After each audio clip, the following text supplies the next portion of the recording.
ini sangat penting, akan saya sampaikan nanti di akhir. Kenapa pembahasan ini sangat-sangat penting. Apalagi hari ini, ketika Masjid Al-Aqsa sedang dijajah, sedang dipermainkan. Ada banyak pertanyaan yang akan kita jawab. Siapa pembangunnya, kapan ia dibangun, bagaimana perjalanannya. Nah, oke teman-teman semuanya yang ada di sini, saya ingin nanya dulu, menurut teman-teman Masjid Quba adalah masjid pertama di muka bumi, kemudian Masjid Nabawi, benar atau salah? Karena banyak orang yang menganggap ya ini Masjid Quba masjid pertama di muka bumi. Menurutmu benar apa salah? Oke. Yang benar apa sih teman-teman? Kalau misalkan ini salah ya, dan memang salah, Masjid Quba itu memang masjid pertama, tapi apakah masjid pertama di muka bumi? Jawabannya adalah Masjid Quba itu masjid pertama yang dibangun oleh Nabi Muhammad Shallallahu Alaihi Wasallam. Iya. Kalau pertama kali di muka bumi itu bukan Masjid Quba. Ya, ini banyak ditanyain di komen Gen Saladin. Lah, perasaan saya pernah lihat Rasulullah bangun pertamanya Masjid Quba. Loh kok ada Masjid Al-Aqsa, ada Masjidil Haram tuh gimana? Karena sebenarnya kita akan tahu nanti masjid itu sudah ada jauh sebelum Nabi Muhammad SAW. Sudah ada sebelum Nabi Muhammad SAW. Dibangun siapa kita akan sama-sama tahu. Ka'bah itu pada bentuk aslinya berbentuk kubus. Benar atau salah? Apakah sebagaimana yang kamu lihat sekarang? Ya, teman-teman semuanya pada aslinya berbentuk kubus, tapi kalau kamu lihat ada Hijr Ismailiyah setengah lingkaran, itu sebenarnya bagian dari Ka'bah. Jadi kubus, tapi satu sisinya itu setengah lingkaran. Jadi kayak semacam satu kotak ditambah setengah lingkaran, itulah Ka'bah yang asli. Dan itu Ka'bah sejak zaman Nabi Ibrahim alaihi salam. Sebenarnya Rasul Shallallahu Alaihi Wasallam ingin membentuk Ka'bah dengan arsitektur ala Nabi Ibrahim alaihi salam, namun beliau melihat maslahat yang terjadi di Mekah saat itu. Beliau tetap menjaga bentuk Ka'bah kubus sampai sekarang. Kenapa? Agar orang-orang yang masih lemah imannya nggak berkata Muhammad menghancurkan Ka'bah. Tuh teman-teman, pentingnya yang namanya mengelola manajemen perasaan publik. Rasul sebenarnya bisa saja untuk memugar Ka'bah dan menjadikan dia seperti arsitektur Nabi Ibrahim. Namun Rasul memilih untuk menjaga keasliannya, untuk menjaga atmosfer publik, agar publik tidak mengatakan Rasulullah menghancurkan Ka'bah. Itu Rasul yang khawatirkan. Begitu teman-teman semua. Jadi salah. Kemudian teman-teman semuanya, satu-satunya pendapat yang benar adalah Ka'bah dibangun pertama kali oleh Nabi Ibrahim alaihi salam. Benar atau salah? Jadi satu-satunya pendapat adalah Ka'bah dibangun Nabi Ibrahim. True or false? Jawabannya teman-teman sudah tahu nih kayaknya ya. Karena emang udah baca bukunya. Ya, jawabannya salah. Okay.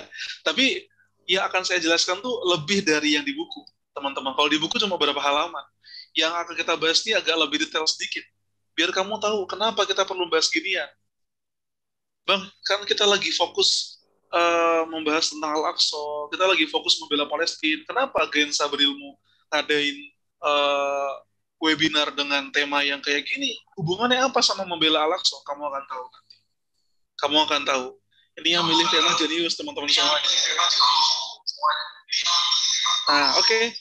Al-Aqsa baru dibangun di masa kekhalifahan Umar bin Khattab. Benar atau salah? Oke. Salah ya. Dan terakhir, sebelum saya masuk, sebelum ada Al-Aqsa, tempat yang ada itu adalah kuil Yahudi.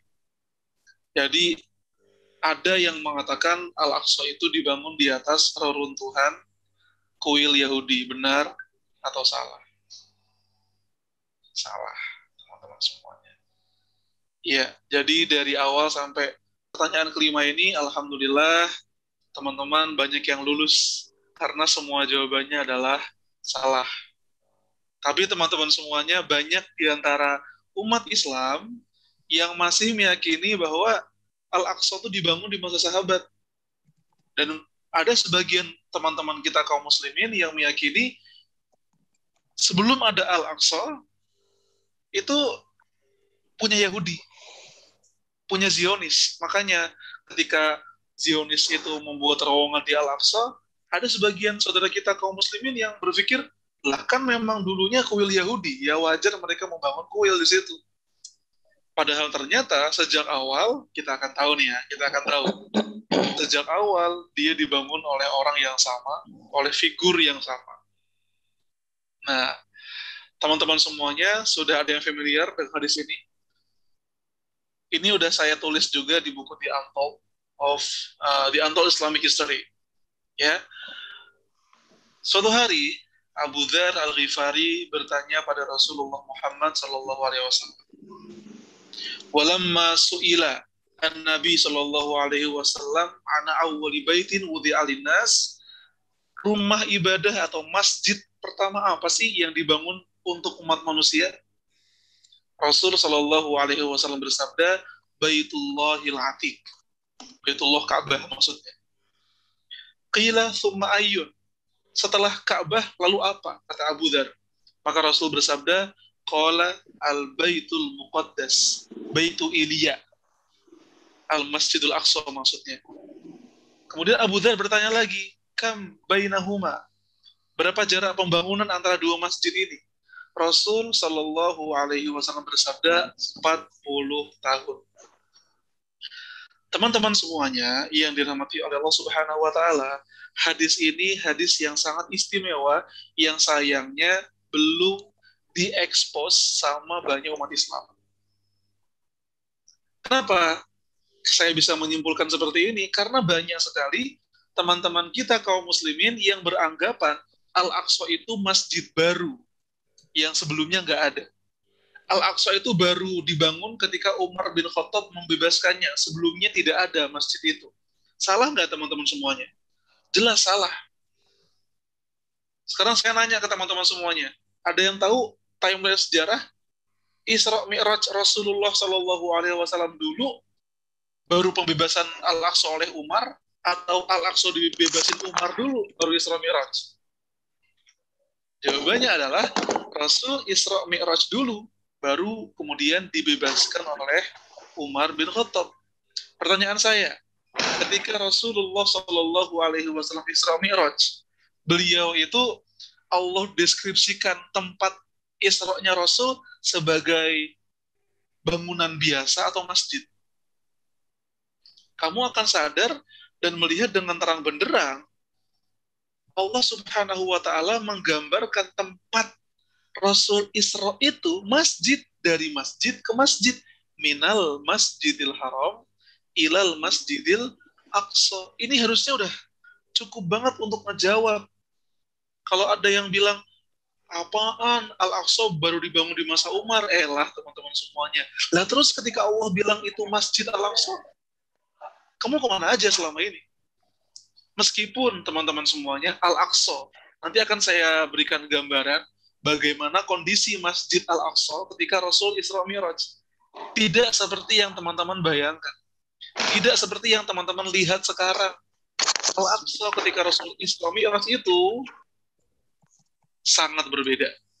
Makanya saya akan sampaikan nanti. Al-Aqsa itu salah satu fakta pentingnya, dia mengalami rekonstruksi berkali-kali. Sama kayak Ka'bah. Ka'bah itu mengalami pembangunan berkali-kali. Kenapa? Coba kamu lihat di gambar teman-teman semuanya. Ka'bah itu ibarat ujung dari sebuah mangkok dan dia dikelilingi oleh bukit-bukit. Dia itu di lembah, biwadin ghairi dzi zar'in. Nah, di sekeliling Ka'bah itu bukit. Jadi ketika hujan, Ka'bah gampang banjir, teman-teman semua. Ka'bah gampang banjir, Ka'bah gampang terkena air bah, sehingga mengakibatkan bina uha muhaddam. Bangunan Ka'bah seringkali hancur. Itulah mengapa Nabi Adam membangunnya, kemudian dibangun ulang dan direkonstruksi oleh Nabi selanjutnya.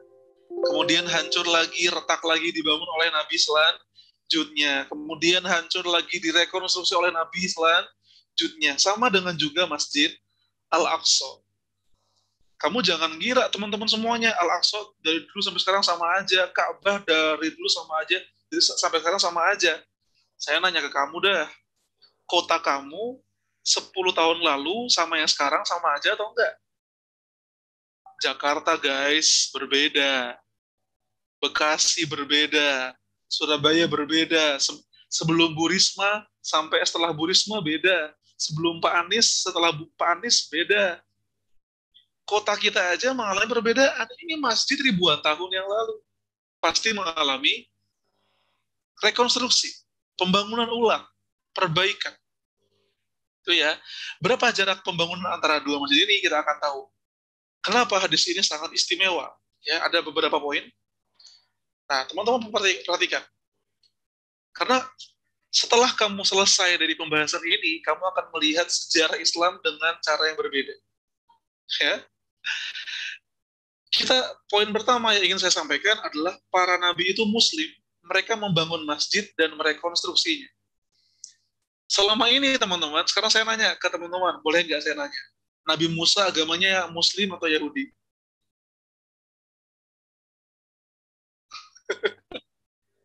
Oke. Nabi Isa alaihi salam agamanya Islam atau Nasrani? Nah, teman-teman semuanya. Sekarang saya nanya lagi ya.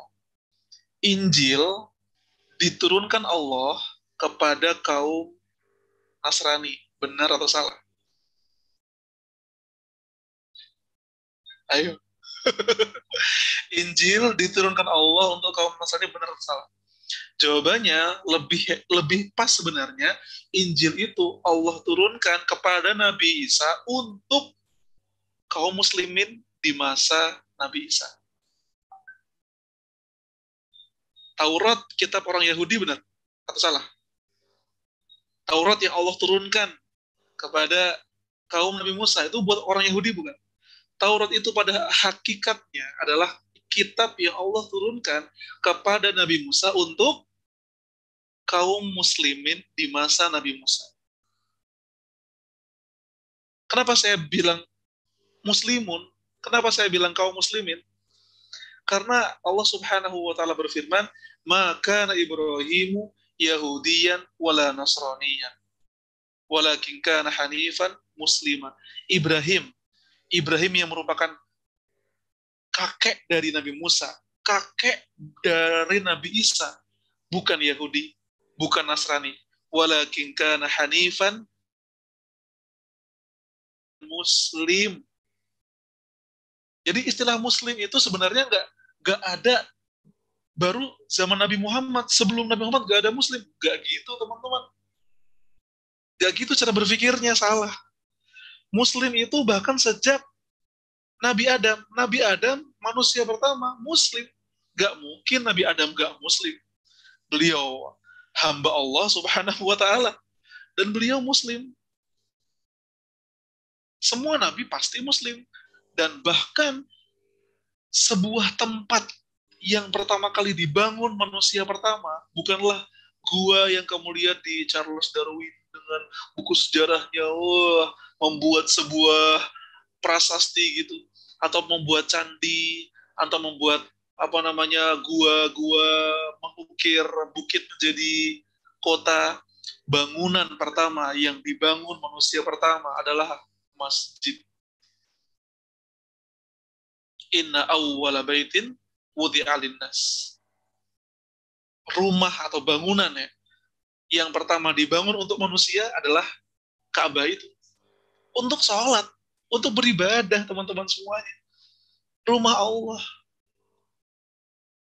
Yang kedua, Masjid Al-Aqsa ternyata bukan dibangun di masa Rasulullah atau generasi sahabat, tapi jauh sebelum diutusnya beliau.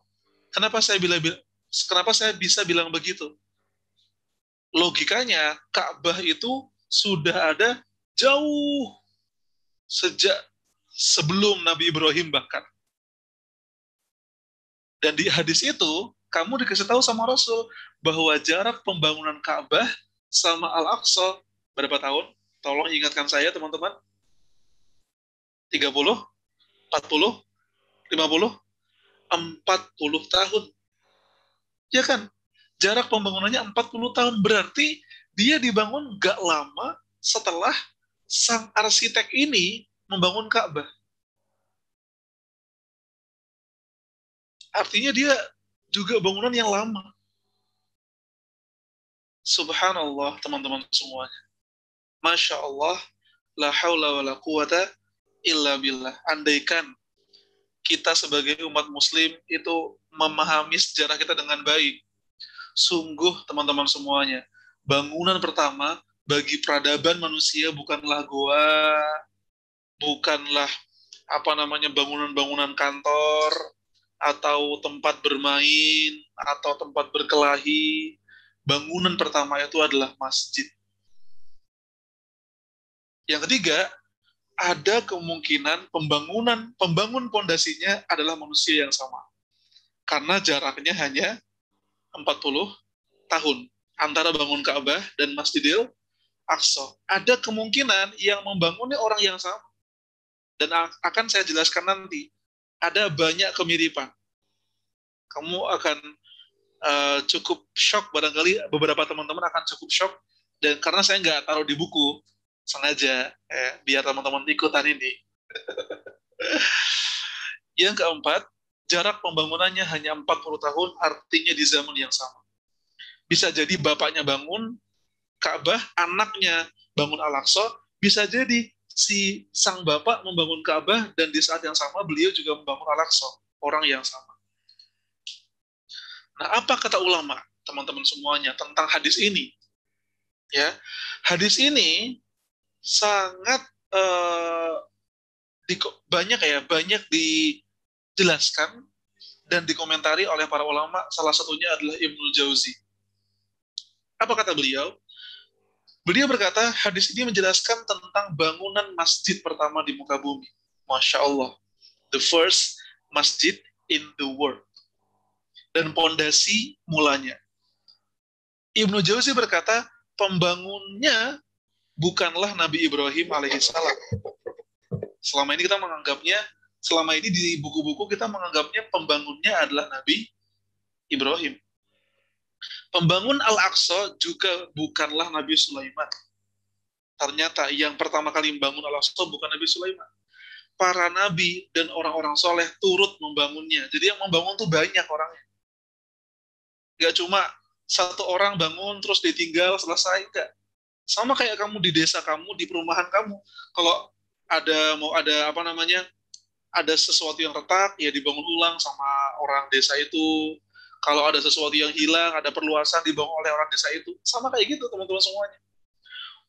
Tapi Ibnu Jauzi berkata, wallahu a'lam tentang siapa yang benar-benar pertama kali membangunnya.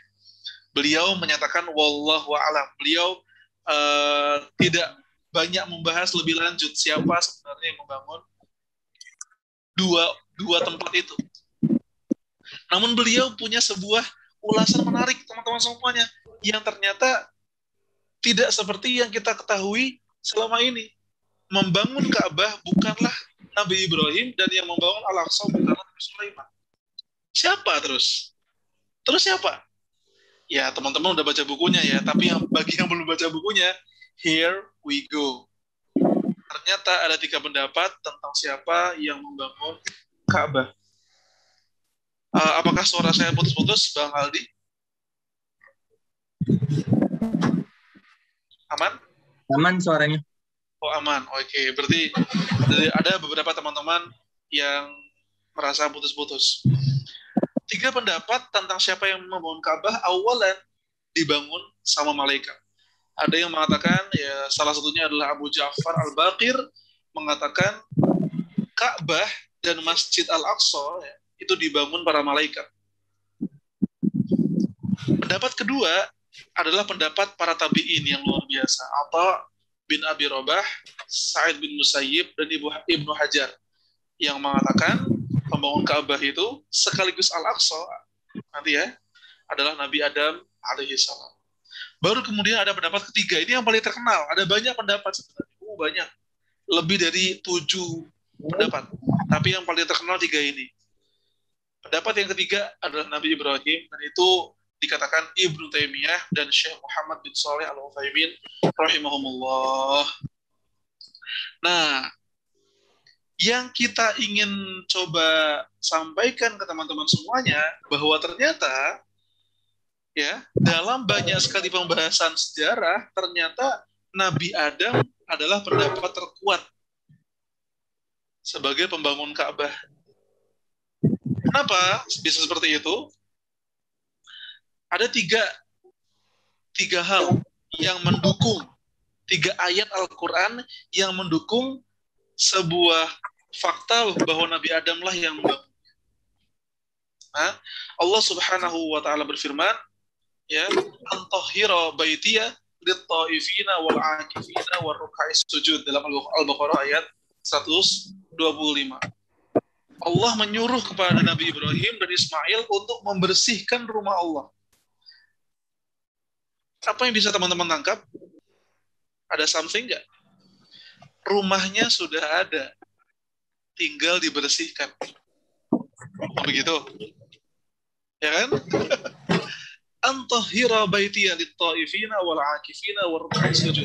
Rumahnya udah ada. Allah perintahkan buat dibersihin. Pertama. Yang kedua, wa idh yarfa'u Ibrahim al-qawa'ida minal baiti wa Ismail. Ini yang paling masyhur dalam Al-Baqarah 127. Dan ingatlah ketika Nabi Ibrahim meninggikan dasar-dasar Baitullah bersama Nabi Ismail. Teman-teman semuanya, siapa yang di sini paham bahasa Arab? Ada yang tahu bahasa Arabnya membangun itu apa? Bahasa Arab membangun itu lebih sering menggunakan bana yabni. Ya, bukan rafa'ah. Bukan bana, tapi bana, jadi nanya yang panjang. Ya, ini Mbak Alia. Bana yabni. Nah, Syekh Ahmad Thayyib sebagai Syekhul Azhar, Grand Syekh Al-Azhar, beliau mengatakan Allah tidak menggunakan kata wa'id ya bani Ibrahim qawa'ida minal baiti wa Ismail. Allah tidak menggunakan kata bana ya bani. Tapi Allah menggunakan kata yarfa, meninggikan pondasi. Itu yang menjadi satu semacam clue. Saya orang Jawa tapi sok Inggris ya, clue. Yang memberi kabar bagi kita bahwa ternyata pondasinya itu udah ada, tinggal ditinggiin. Karena apa? Habis kena gempa, habis kena banjir, sehingga rumahnya udah ada, pondasinya ada, tinggal ditinggikan. Ya, ditinggikan teman-teman semua. Yang ketiga, nah ini sangat-sangat mendukung fakta bahwa Nabi Adam pembangun pertama. Ketika Nabi Ibrahim alaihi salam berdoa, Rabbi inni askantu min dzurriyyati biwadin ghairi dzi zar'in 'inda baitikal muharram. Ya Tuhanku, ya Allah, sesungguhnya ini ketika Nabi Ibrahim meninggalkan Nabi Ismail sama Ibunda Hajar ya. The first time ketika baginda Ibrahim meninggalkan Ibunda Hajar dan Ismail, beliau berdoa, ya Allah, aku tinggalkan keluargaku di sebuah lembah yang gak ada tanamannya, biwadin ghairi dzi zar'in. Udah titik atau masih koma? Masih koma. 'Inda baitikal muharram. Aku meninggalkan keluargaku di sebuah lembah di dekat rumahmu yang mulia. Pertanyaan saya adalah, teman-teman, selama ini kita menganggap bahwa Ka'bah itu dibangun oleh Nabi Ibrahim dan Nabi Ismail. Tapi di ayat itu, Nabi Ismail itu masih kecil, masih bayi. Dan ketika Nabi Ibrahim pertama kali meninggalkan Ibunda Hajar dan Ismail, Nabi Ibrahim telah menyebut Baitikal Muharram. Ternyata rumahnya sudah ada. Bukankah begitu? Jadi ketika Nabi Ibrahim meninggalkan Ibunda Hajar sama Ismail, rumah Allahnya itu sudah ada. Atau menurut beberapa ulama, lokasi rumah itu sudah ada. Mungkin dia hancur, mungkin dia terbenam oleh pasir, tapi lokasinya di situ. Inda Baitikal Muharram. Ada yang nanya nih dari Mbak Alia mungkin, pas pertama baca ayat 125 agak nggak paham maksudnya. Oh ya, sekarang udah paham ya? Saya lanjutkan teman-teman semuanya. Sudah dipahami? Tenang, slide ini akan saya share ke teman-teman. Ya, jadi pas baca buku, kemudian mau lengkapnya ada di slide ini. Oh asik dah, asik. Dan saya harap teman-teman mampu menyebarkan ke teman-teman yang lain. Nah, ini komentar dari seorang Profesor Abdul Karim Al-Khatib dalam bukunya At-Tafsir Al-Qur'ani lil Qur'an. Ini buku luar biasa. Saya terjemahkan ya teman-teman semuanya ya. Ini bagi yang nggak tahu bahasa Arab, untungnya ini di-record. Harusnya di-record. Biar apa? Biar nggak salah nih ngertiinnya ya. Kenapa saya belum terjemahkan? Bukan karena saya belum bisa menerjemahkan. Saya malas nerjemahinnya, teman-teman. Pengen saya artiin langsung aja gitu ya. Oke, perhatikan di yang saya kasih spotlight kuning. Adam huwallazi ansha'ahu wa aqamahu. Nabi Adam adalah orang yang pertama kali membangun dan meninggikan Ka'bah. Fahuwa aqdamu min Ibrahim bi asmanin ba'idah. Nabi Adam sama Nabi Ibrahim berapa tahun jaraknya teman-teman? 40 tahun? Ya kagak dong. Nabi Ibrahim sama Nabi Adam sama Nabi Ibrahim itu ribuan tahun, guys, ribuan tahun. Mau mencoba mereview? Coba nyanyi nasyid Raihan. Adam, Idris, Nuh, Soleh, Ibrahim, Lut, Ismail. Nabi Adam ke Idris itu 900 tahun. Nabi Idris ke Nuh itu nyaris ribuan tahun. Hud, Soleh, dari Nuh ke Hud ke Soleh, itu jauh juga teman-teman semuanya. Beliau alaihi salatu wassalam ada di zaman yang sangat jauh. Jadi ketika dibilang 40 tahun, enggak. Oke, dan lihat spotlight yang kedua. Dari ayat-ayat yang tadi saya baca, Profesor Abdul Karim Al-Khatib mengatakan, ayat-ayat tersebut adalah isyarat ila annahu kana baitan lillah qabla ayya'hadallahu ila Ibrahim wa Ismail. Sesungguhnya rumah Allah itu sudah ada. Ka'bahnya itu sudah ada sebelum Allah menyuruh Nabi Ibrahim dan Ismail untuk membersihkannya. Minal authan allati abadahal abiduna fi. Nah, maksud dari ayat Allah menyuruh Nabi Ibrahim dan Nabi Ismail membersihkan, ada dua makna. Membersihkan dari pasir, membersihkan dari dahan-dahan dan yang mengotorinya, dan yang kedua, membersihkan dari berhala-berhala yang dulunya sempat dijadikan tempat sesembahan orang-orang musyrik. Teman-teman semuanya, umat zaman dahulu itu, kalau nabinya wafat, biasanya risalahnya berhenti. Ketika seorang nabi wafat, biasanya ya teman-teman semuanya, umat yang lahir setelah wafatnya nabi ini, itu akan sangat mudah untuk ingkar dan mengubah-ubah ajaran nabi ini. Kecuali umat Nabi Muhammad SAW. Kalau kata Gus Baha, teman-teman tahu kayak Haji Baha Udin Nur Salim, umatnya Nabi Muhammad itu diistimewakan dengan menjadi umat yang meskipun gak ditemenin sama Nabi setelah beliau wafat, namun tetap berpegang teguh pada Al-Quran dan hadis. Alhamdulillah alladzi ja'alana ummata Rasulillah. Segala puji bagi Allah yang telah menjadikan kita semuanya umatnya Nabi Muhammad. Mari bersalawat. Allahumma salli ala sayyidina wa habibina wa nabiyyina Muhammad sallallahu alaihi wasallam. Nah, the next question, ya kan? Kalau Ka'bah dibangun Nabi Adam, Al-Aqsa dibangun siapa? Kan? Kalau teman-teman semuanya pahami, kita akan temui satu fakta yang lebih dekat, bahwa ternyata yang membangun Ka'bah Al-Musyarrafah dan Masjid Al-Aqsa kemungkinan besar adalah orang yang sama. Itu logik kita. Dan ternyata para ulama pun, ulama-ulama hebat seperti Imam Al-Qurtubi, Ibnu Hajar, dan As-Suyuti memang setuju bahwa yang membangun Masjid Al-Aqsa adalah Nabi Adam juga. Mari kita pelajari sama-sama. Menurut Al-Qurtubi, bisa jadi yang membangunnya satu, Nabi Adam. Kemungkinannya. Dua, bisa jadi putranya.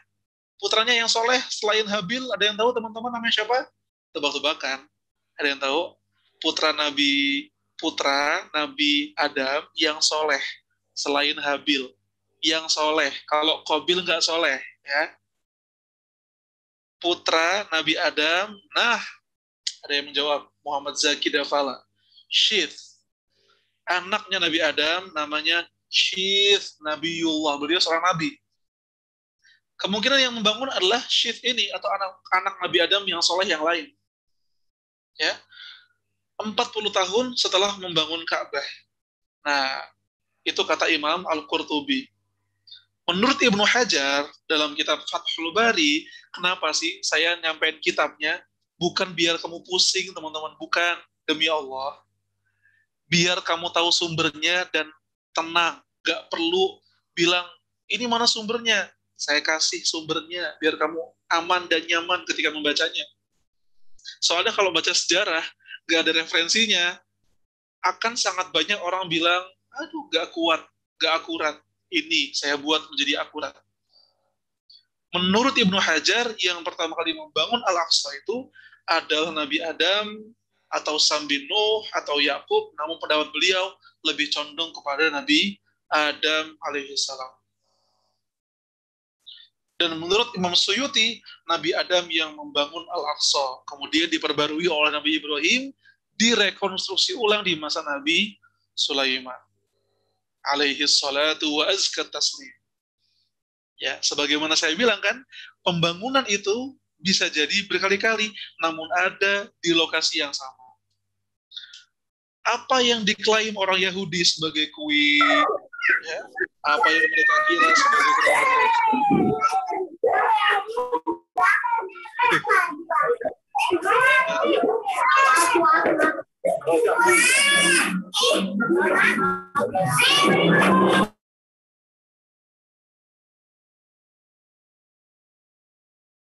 Terima kasih, ya nggak apa-apa.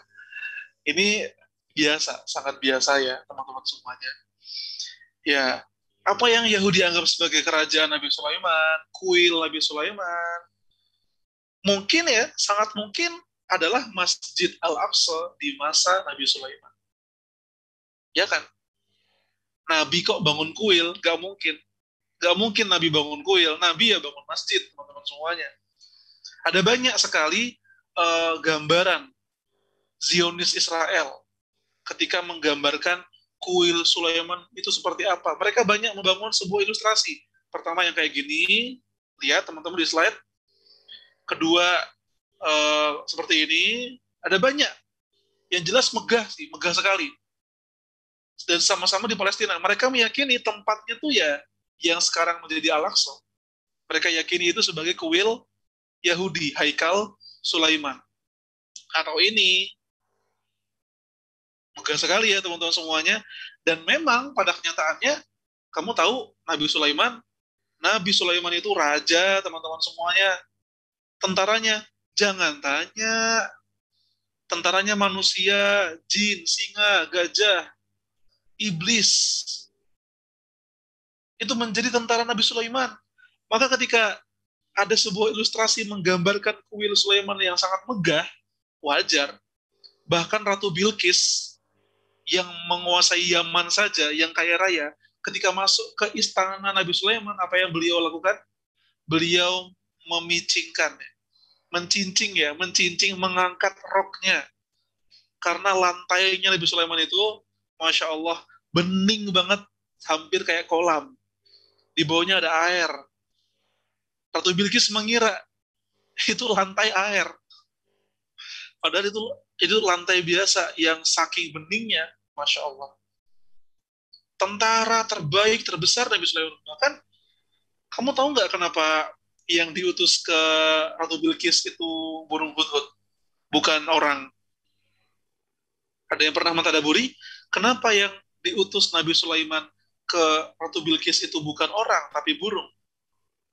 Untuk menunjukkan kepada Ratu Bilqis bahwa tentara Nabi Sulaiman itu ada dari segala jenis makhluk hidup. Salah satunya adalah burung hudhud. Jadi, showing force, menunjukkan kekuatan. Makanya kalimat pertama Nabi Sulaiman kepada Ratu Bilqis bukan say hello. Halo, saya Sulaiman, ayo kita bertemu. Bukan gitu. Kalimat pertama dari Nabi Sulaiman kepada Ratu Bilqis dalam suratnya adalah alla ta'lu alayya wa'tuni muslimin. Tidakkah engkau tunduk padaku dan datang padaku sebagai orang muslim? Innahu min Sulaiman wa innahu bismillahirrahmanirrahim. Gagah. Surat ini dari Sulaiman. Dan surat ini dengan nama Allah yang maha pengasih dan maha penyayang. Bergetarlah orang yang dengar itu. Karena memang kerajaan Nabi Sulaiman, kerajaan luar biasa. Kita akan tahu nanti. Kerajaan Nabi Sulaiman itu adalah kerajaan yang tidak pernah akan terulang sepanjang masa. Kalau kamu pernah membayangkan sebuah kerajaan yang kayak Neverland atau Wonderland gitu ya,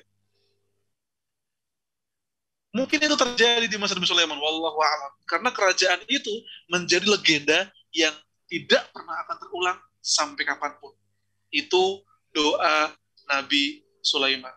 Nah, kalau ada yang bertanya, Bang Edgar, Ustadz, Nabi Sulaiman membangun Masjid Al-Aqsa ya? Emang iya? Mana argumennya kalau Nabi Sulaiman membangun masjid? Hadis yang diriwayatkan oleh Imam An-Nasai dan Ibnu Majah. Saya langsung artikan itu, saya bacakan teman-teman. Hadis ini diriwayatkan sahabat Abdullah bin Amr bin As, seorang periwayat hadis terbanyak. Ya, 1 dari 7 periwayat hadis terbanyak. Bahwasanya Rasul Shallallahu Alaihi Wasallam bersabda, sesungguhnya Sulaiman bin Daud ketika menyelesaikan pembangunan Masjid Baitul Maqdis. Jelas, terang, gak perlu ditafsirkan, semua orang tahu, jelas bisa dilihat. Lama faragha Sulaiman bin Daud min bunyani Masjid Baitul Maqdis. Nabi Sulaiman membangun Masjid Baitul Maqdis. Beliau memohon pada Allah agar Nabi Sulaiman meminta 3 pada Allah. 2 dikabulkan, yang 1 diberikan kepada Nabi Muhammad SAW. Apa 3 ini? Ya, sama-sama kita tahu. Pertama, beliau memohon hukman yusadifu hukmahu, agar kebijaksanaan Nabi Sulaiman, kebijakan negara yang dilakukan Nabi Sulaiman itu sesuai dan diridhoi oleh Allah Subhanahu wa Ta'ala. Masya Allah, teman-teman, kita berdoa agar kita punya pemimpin yang seperti itu. Hukman yusadifu hukmahu, agar kita punya pemimpin yang dalam kebijakannya, dalam kepemimpinannya itu sesuai, diridhoi dan diberikan taufik oleh Allah Subhanahu wa Ta'ala. Klik antara kebijakan pemerintah dan apa yang Allah inginkan. Indah sekali. Itu doa pertama. Doa kedua, Nabi Sulaiman berdoa, wa mulkan la yambaghi li ahadin min ba'di. Ini rahasia dan jawaban dari apa yang saya katakan di slide sebelumnya. Nabi Sulaiman memohon agar Allah mengkaruniakan beliau kerajaan luar biasa yang tidak akan terulang setelah kematian Nabi Sulaiman.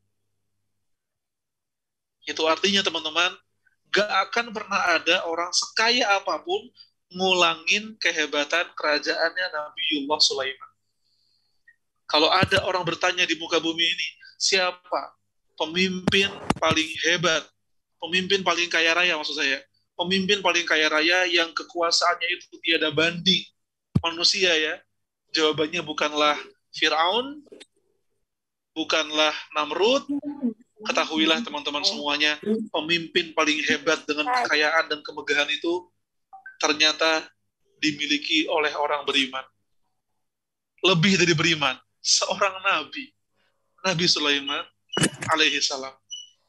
Maka berizahlah teman-teman semuanya. Menjadi muslim itu nggak mesti kita selalu di bawah, ngedown, dan bercukup dengan apa adanya. Kadang kita perlu berizah seperti Nabi Sulaiman. Makanya Masjid Al-Aqsa di masa Nabi Sulaiman luar biasa. Itu doa kedua. Allah kabulkan. Allah kabulkan. Sampai sekarang nggak ada. Siapa? Donald Trump, Joe Biden. Kagak ada pemerintah manapun yang mampu menandingi kerajaan Nabi Sulaiman. Nggak ada. Dan yang ketiga, Nabi Sulaiman berdoa, ya Allah, agar setiap orang yang masuk ke Masjid Al-Aqsa ini, sholat di sana, berniat bersujud di sana. Nabi Sulaiman berdoa agar ketika orang ini keluar dari Al-Aqsa, dosanya semua diampuni sebagaimana dia lahir di hari pertamanya. Dua doa pertama dia dikabulkan, dan doa yang ketiga Rasul Shallallahu Alaihi Wasallam bersabda, fa'arju an akuna qad u'tiyas salitsah.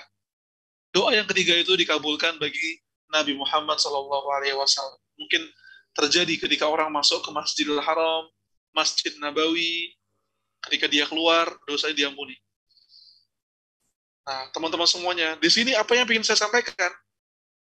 Nabi Sulaiman gak bangun kuil, dah sefix itu, sesimpel itu. Nabi Sulaiman membangun masjid. Fix, no debat.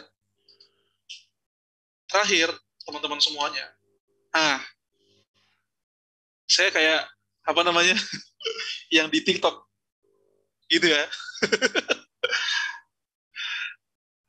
Teman-teman semuanya, apa yang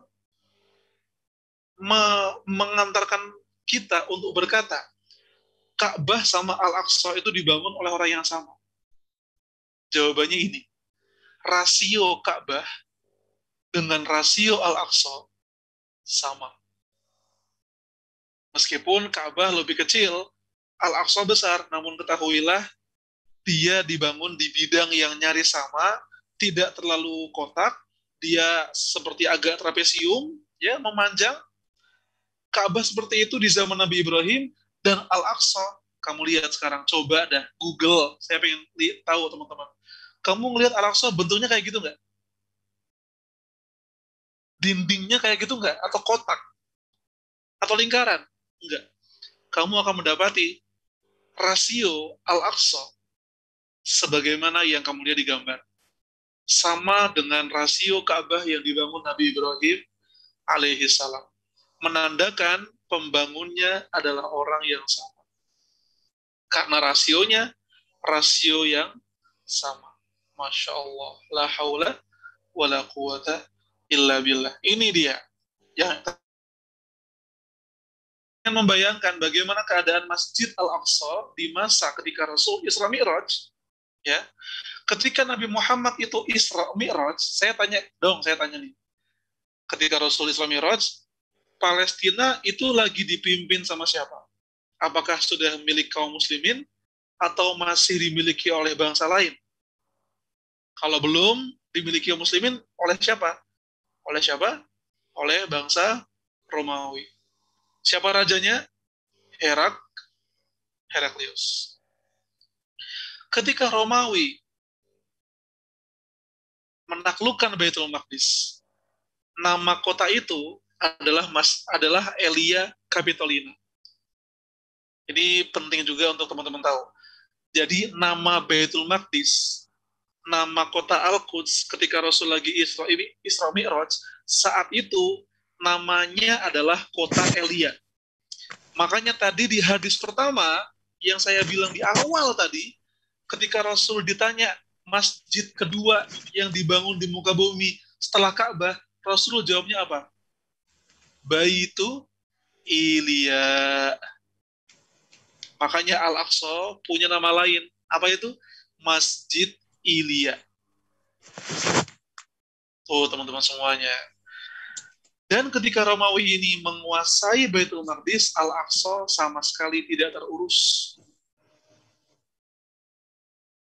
Gensa udah ngepost beberapa hari lalu. Tenang aja, kalau kamu ketinggalan, buka Gensa, ada postingannya. Keadaan Al-Aqsa ketika Rasul Isra Mi'raj. Tidak terurus, hanya bangunan dengan beberapa atap yang dikelilingi oleh pagar. Pagarnya ada, teman-teman lihat. Tapi dia nggak keurus. Begitu, teman-teman semuanya. Nah, terakhir, sebelum saya tutup, kenapa bahasan ini menjadi sangat penting hari ini? Pertama, agar kamu bisa menjawab klaim Zionis yang mengatakan bahwa Al-Aqsa berdiri di reruntuhan kuil Yahudi. Sekarang kamu bisa dengan optimis menjawab ketika saya nanya, tembok ratapan itu bekas kuil Sulaiman bukan, teman-teman? Kita akan dengan optimis menjawab dan dengan terang-terang menjawab, yang mereka yakini sebagai tembok ratapan itu ya Masjid Al-Aqsa di masa Nabi Sulaiman. Nggak ada yang namanya kuil. Ketika ada orang bilang media, Israel berusaha membuat terowongan di Masjid Al-Aqsa. Untuk apa? Untuk mencari sisa-sisa kuil Sulaiman lah. Belgedes, kata orang Jawa, Belgedes. Mohon maaf agak mudah sedikit ya. Kenapa? Karena sejak awal bangunan itu bukanlah kuil. Bangunan itu adalah masjid. Yang kedua, semakin tergambar pada kita bahwa risalah semua nabi adalah menyembah Allah. Nabi Sulaiman Abdullah, Nabi Daud Abdullah, Nabi Isa Abdullah wa kalimatuhu alqaha ila Maryam. Nabi Isa adalah hambanya Allah. Nabi Musa hambanya Allah. Nah, ketika kamu melihat mengapa ada Yahudi, ada orang-orang Ahlul Kitab, kalau saja mereka itu menjalankan kitab suci mereka yang asli tanpa ada perubahan, sungguh ketika Rasul Muhammad diutus, mereka akan langsung mengimani Nabi Muhammad. Tapi karena kitab-kitab suci sebelum Al-Quran telah melalui tahrif. Apa itu tahrif? Perubahan-perubahan. Ada yang mengubahnya, ada yang mencampur adukannya, ada yang menggantinya, bahkan menghilangkannya. Ya, itu teman-teman semuanya. Yang ketiga, ternyata ini dia. Masjidil Haram dan Masjidil Aqsa punya hubungan yang istimewa. Maka teman-teman, jikalau kelak nanti setelah pandemi, kamu melihat Masjidil Haram dalam keadaan yang terjaga, aman, damai, nyaman, ingatlah satu hal. Ada masjid yang Allah gandengkan berulang-ulang dengan Masjidil Haram yang masih terjajah. Jangan sampai engkau merasa nyaman dengan dua masjid yang terjaga, namun engkau melalaikan satu masjid yang terjajah ini. Masjid itu adalah Masjid Al-Aqsa. Wallahu a'lam bishawab. Semakin kamu paham, semakin kamu cinta, dan semakin kamu sadar bahwa membela Masjid Al-Aqsa bukan hanya membela tanah. Membela Al-Aqsa adalah membela akidah. Wassalamualaikum warahmatullahi wabarakatuh. Waalaikumsalam warahmatullahi wabarakatuh. Masya Allah penjelasannya ya. Luar biasa. Anda udah baca buku yang bab itu berkali-kali, tapi emang kayaknya lebih lengkap di penjelasan ini ya. Sengaja bang, sengaja. Sengaja ya. Yang di buku itu emang benar-benar kulitnya aja, yang ini sampai ke akar-akarnya kayak ini, Masya Allah.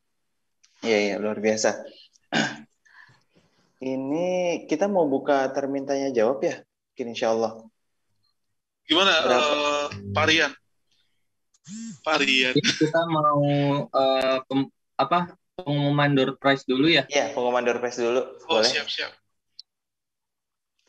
Ya, pengumuman door prize dulu. Jadi kita punya door prize nih, insya Allah.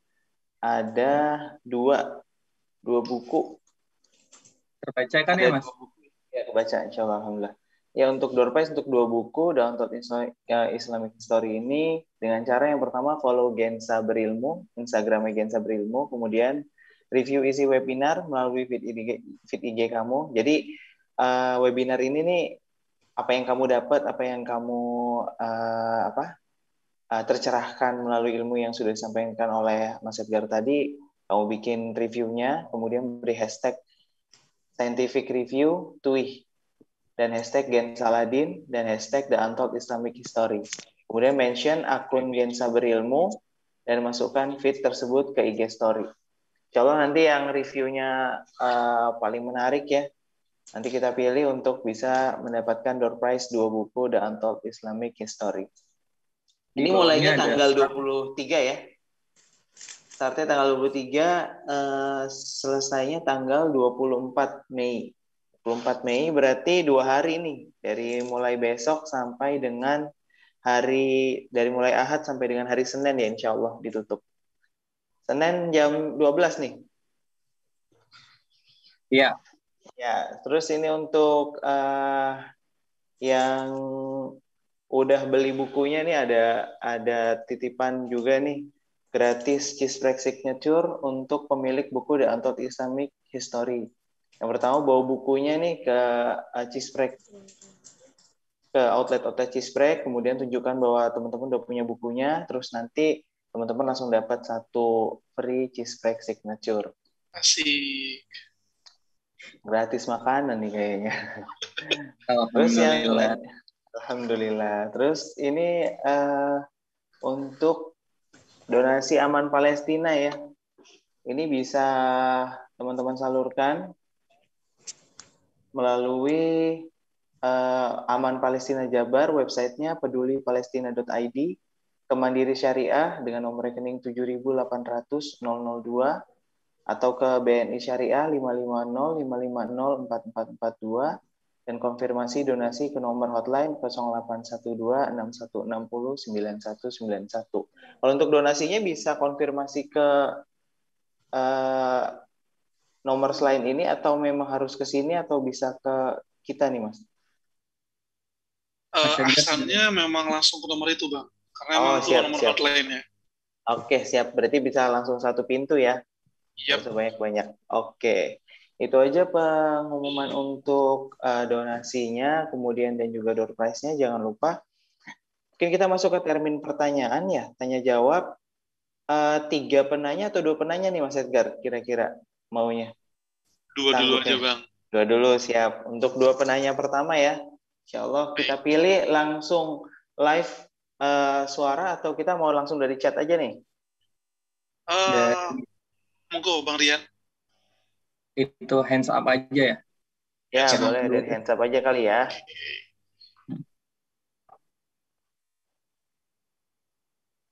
Ya, silakan yang mau bertanya, angkat tangannya, silakan raise hand aja. Udah ada yang raise hand belum? Udah, Bang. Oh, ini udah ya, Fitrianti ini ya? Ya. Kita buka suaranya ya. Assalamualaikum warahmatullahi wabarakatuh. Waalaikumsalam warahmatullahi wabarakatuh. Ustadz, saya ada 2 pertanyaan. Yang pertama itu, kan ketika Nabi Adam itu turun, Nabi Adam itu kan sebenarnya melihat di langit itu banyak tempat peribadatan dan dia menginginkan di bumi itu ada tempat untuk beribadat, maksudnya tempat untuk beribadah gitu. Maka dibangunlah Ka'bah. Dari jarak dari Ka'bah ke Al-Aqsa itu kan 40 tahun. Nah, pertanyaan saya, apakah ada hadis mungkin atau memang penguat kenapa harus ada tempat kedua yang dibangun Al-Aqsa itu? Kenapa tidak Ka'bah aja? Karena kan kalau ada tempat kedua itu tidak ada, kalau ada satu tempat itu tidak ada tandingannya gitu. Yang kedua itu kalau misalkan orang Yahudi itu menganggap bahwa benteng ratapan adalah tembok ratapan adalah tembok yang dulunya itu adalah bagian dari kuil Sulaiman. Berarti kesimpulannya tembok itu sudah dibangun ketika Raja Sulaiman itu memerintah. Dan yang saya tahu itu gini, ketika Raja Sulaiman itu membangun istana yang ada di Al-Aqsa, ini pendapat saya ya, yang ilmu, maksudnya pengetahuan yang saya dapat. Terus bangunannya itu kan dihancurkan oleh pasukan Romawi. Nah, yang tersisa itu adalah hanya bagian tembok ratapan itu, tapi itu dibangun oleh bukan Nabi Sulaiman, tapi oleh raja dari Romawi gitu. Jadi yang sebenarnya yang bangun tembok Al-Aqsa itu siapa? Karena yang saya tahu tembok itu seperti mirip-mirip sama Konstantinopel lah, maksudnya tingginya besarnya gitu. Karena ada dua tembok. Yang pertama tembok yang mengintari kawasan Al-Aqsa, dan yang kedua itu kawasan Al-Quds yang saya tahu.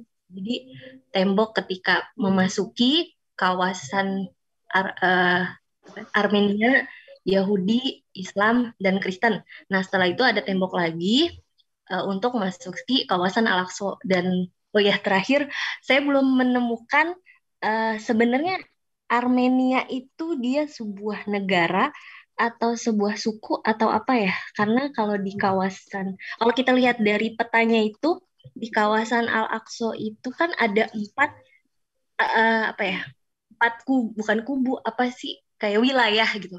Yahudi, kaum muslimin, Nasrani, dan Armenia. Saya belum ketemu Armenia ini sebenarnya kenapa bisa ada di kawasan Yerusalem itu. Terima kasih. Assalamualaikum. Waalaikumsalam warahmatullahi wabarakatuh. Mungkin ini yang Mbak Anissa sabar dulu ya, ini yang Mbak Fitri ternyata 1 beranak 3 nih ya pertanyaannya, Masya Allah. Mungkin langsung dijawab aja oleh Mas Edgar deh.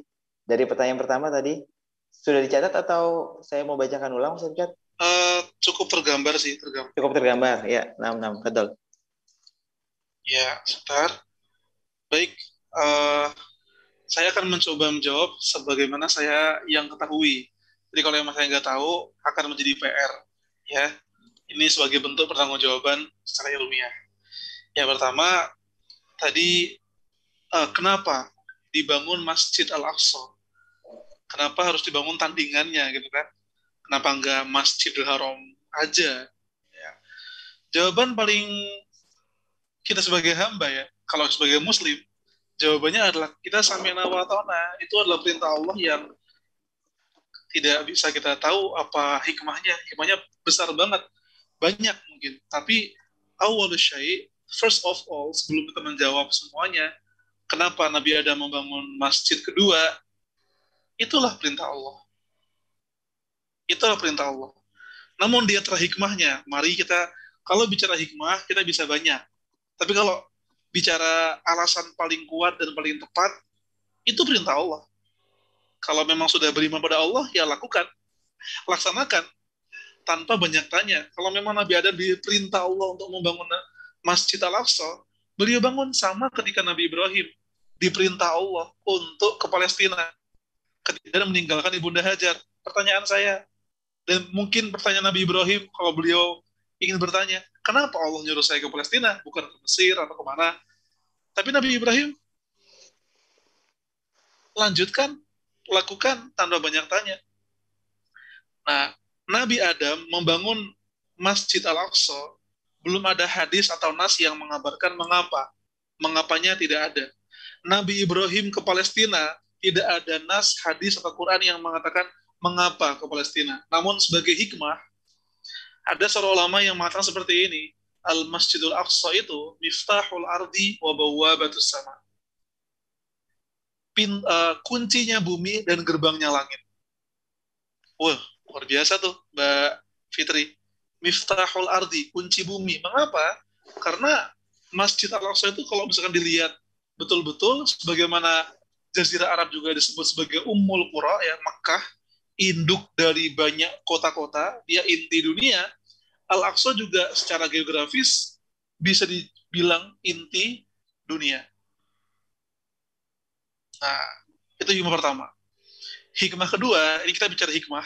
Saya menampilkan dan menjelaskan apa yang saya dapatkan dari Syekh Al-Alamah Ratib An-Nablusi. Ketika beliau mengatakan, apa hikmah? Kok Rasul Isra Mi'raj dari Masjidil Haram ke Masjid Al-Aqsa? Apa jawab beliau? Indah sekali.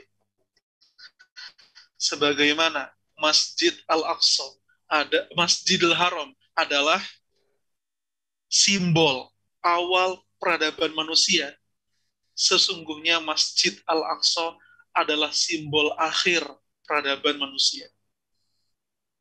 Kenapa bisa dikatakan begitu? Teman-teman semuanya, karena banyak sekali kejadian-kejadian akhir zaman yang terjadi di sekeliling Masjid Al-Aqsa. Kalau Ka'bah itu permulaan peradaban manusia, Al-Aqsa itu seakan-akan memberi sinyal pada kita bahwa dia akan menjadi akhir dari peradaban manusia. Dalam beberapa uraian Ibnu Katsir, atau Bari, bahkan Kamal Ahbar, ya, seorang ilmuwan Yahudi yang masuk Islam, beliau mengatakan dalam kisah Israiliyat, malaikat Israfil itu akan meniupkan sangkakalanya di atas Masjid Al-Aqsa. Lihat surat Qaf ayat 40.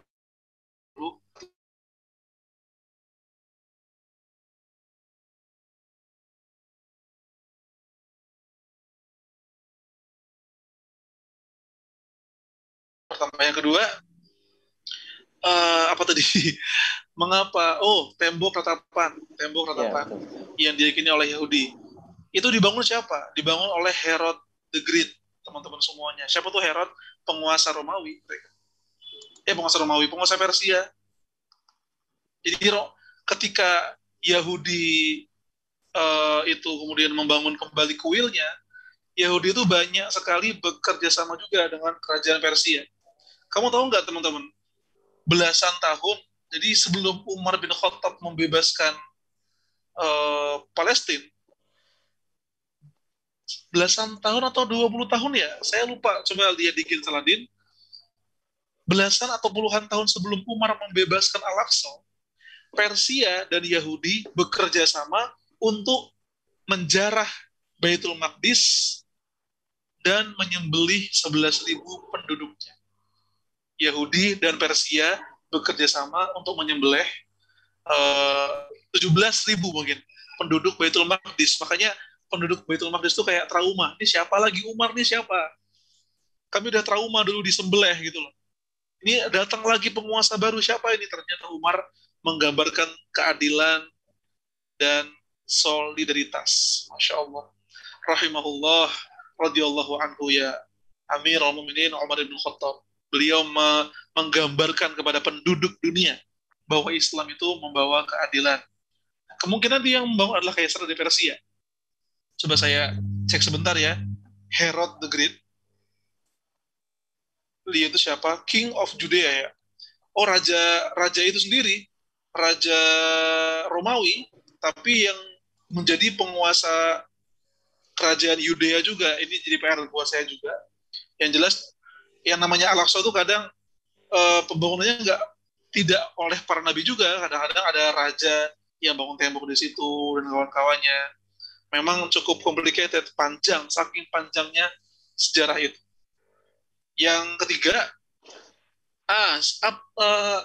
di kota tua, di Old City, itu ada bagian Yahudi, ada Kristen, ada Muslim, ada Armenia. Itu yang menjadi PR bagi saya. Saya jujur belum bisa menjawabnya. Ya, wallahu alam bishawab. Betul. Untuk pertanyaan selanjutnya kita ambil dari chat ya. Ya mungkin gantian tadi ya, Akhwat, sekarang yang Ikhwan. Betul, siapa yang mau bertanya ditulis aja di chat, nanti kita akan bacakan.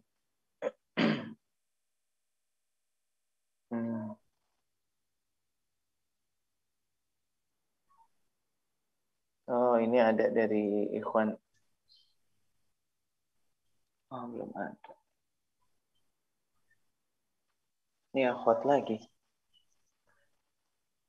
Ini Ikhwan gak ada yang mau nanya nih ya. Oke. Bismillah.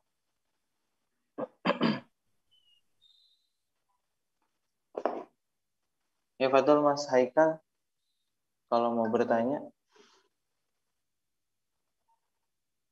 Nanti Mbak Anissa, kalau ada waktu satu lagi, kita akan bacakan ya pertanyaannya.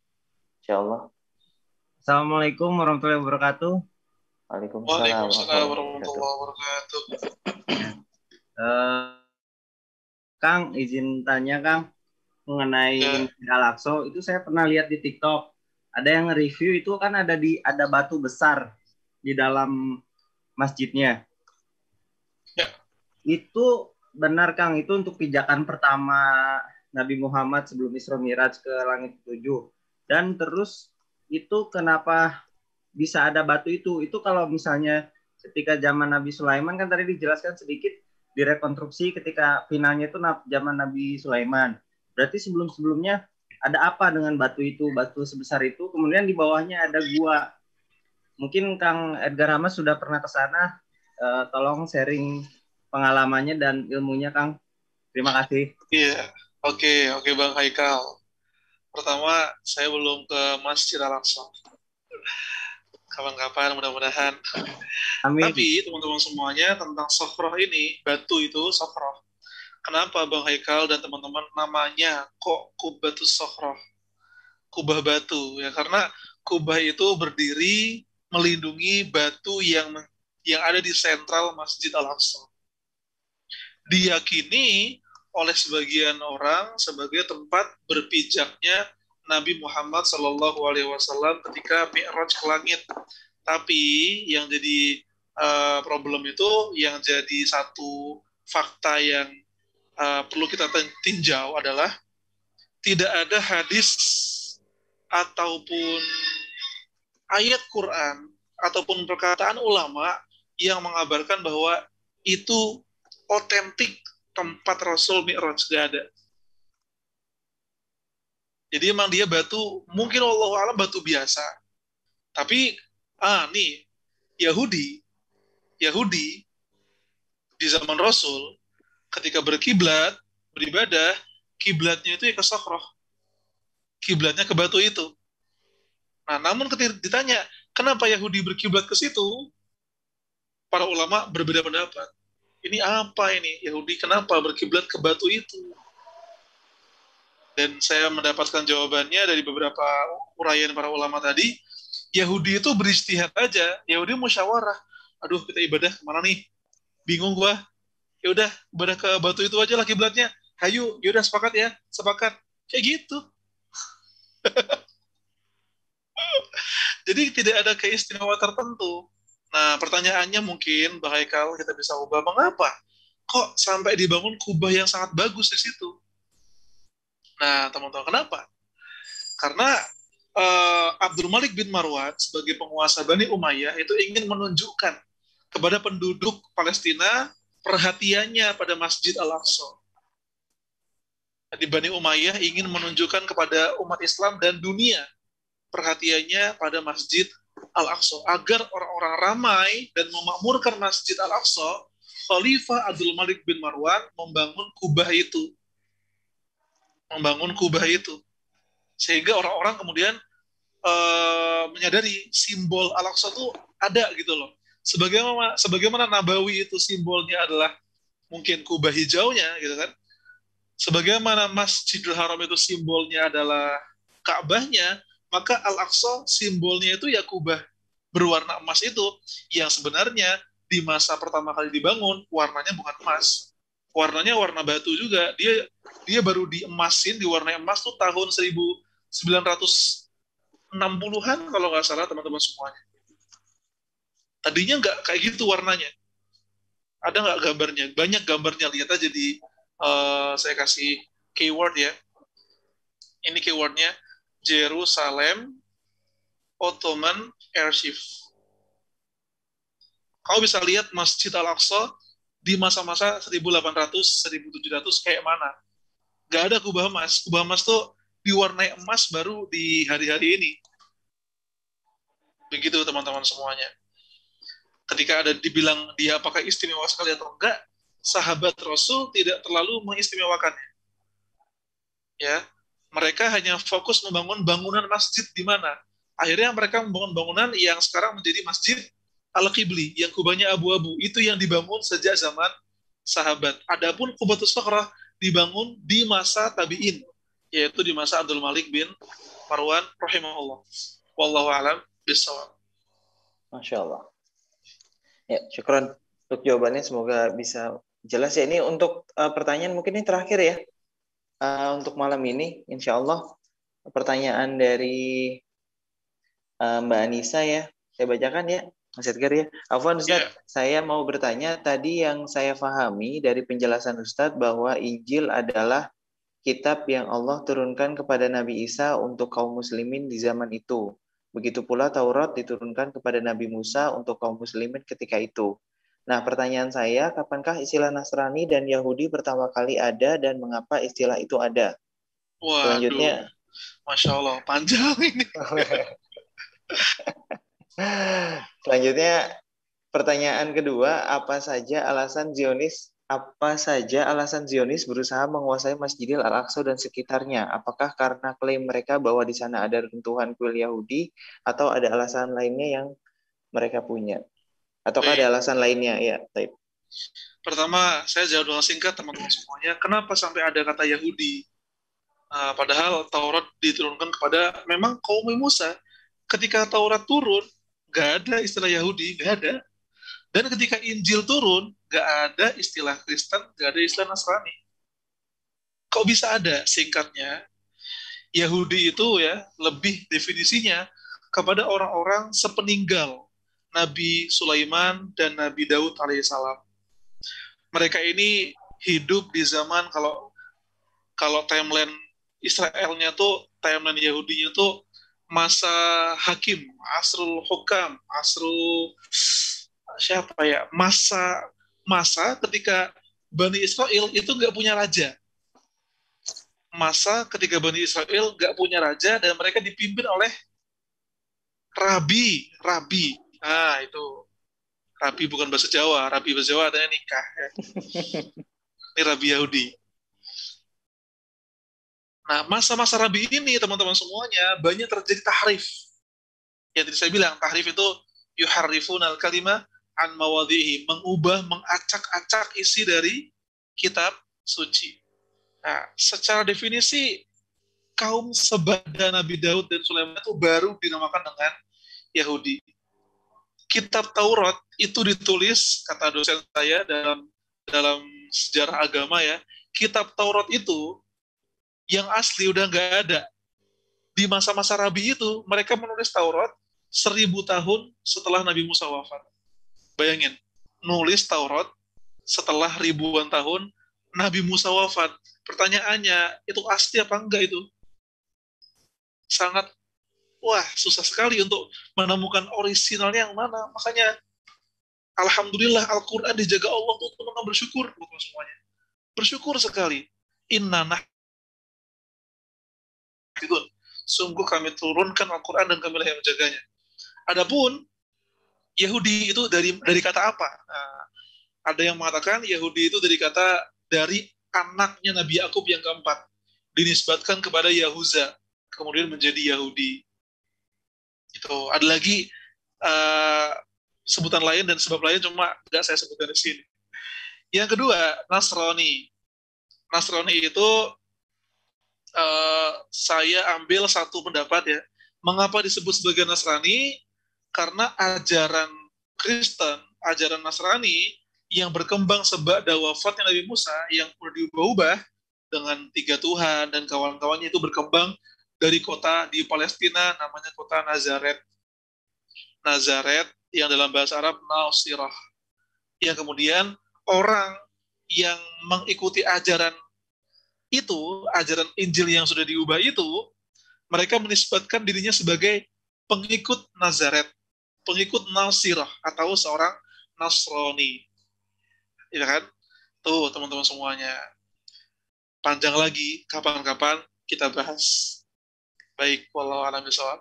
Saya kembalikan kepada Bang Aldi.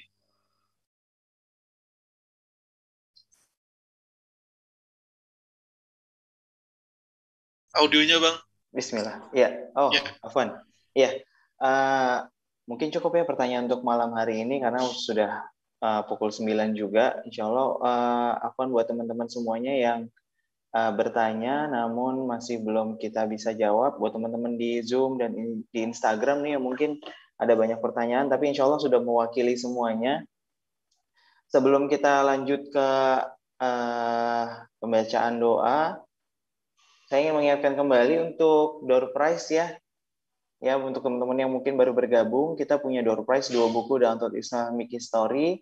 Dengan cara yang pertama, follow Gensa Berilmu, Instagram Gensa Berilmu, kemudian review isi webinar hari ini melalui feed IG kamu, kemudian beri hashtag Scientific Review Tuih, terus hashtag Gensaladin dan hashtag Untold Islamic History, kemudian mention akun Gensa Berilmu, kemudian masukkan feed tersebut ke IG story kamu.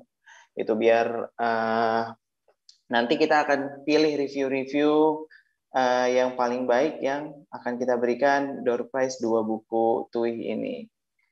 Terus selanjutnya ada ini juga nih dari sponsor dari Cheeseprek juga. Cheeseprek ini apa sih? Cheeseprek ini ayam geprek yang ada di Bekasi ya.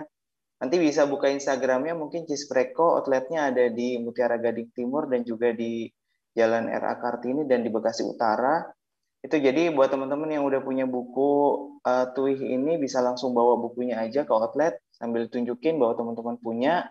Insya Allah nanti langsung dapat 1 porsi free Cheeseprek signature gitu. Terus selanjutnya juga untuk donasi Aman Palestina ya. Aman Palestina Jabar bisa langsung dicek di websitenya pedulipalestina.id. Nanti kalau untuk infak terbaiknya bisa disalurkan melalui Mandiri Syariah di nomor rekening 7.800.002 atau BNI Syariah 550 550 4442.